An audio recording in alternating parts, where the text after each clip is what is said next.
तीर्थयात्रा करून घ्या, कारण आपल्याला भगवंताने हे सुंदर देह दिलेला आहे. जेव्हा पाप आणि पुण्य समान होतात तेव्हा या मानवी देहाची प्राप्ती होते, बरोबर ना?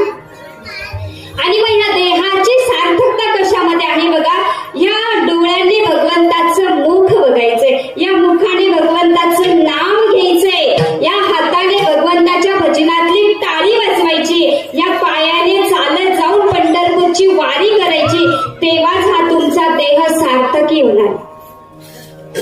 कारण जीवनात यश तर कुणालाही मिळतं हो, जीवन में सफलता तो किसी को मिल जाएगी, पण तुम्हाला तुमचं जीवन जर का सार्थकी करायचं असेल तर त्याच्यासाठी तुम्हाला आधी सत्संगात जाऊन बसावं लागेल, त्याच्यासाठी आधी तुम्हाला तीर्थयात्रा करावी लागेल. आणि आपण तीर्थयात्रा केल्यामुळे बाबा काय होतं, आपलं शरीर तर पवित्र होतच, पण आपण आपल्या तीर्थांना भेट दिल्यामुळे आपल्या तीर्थांची महत्त्व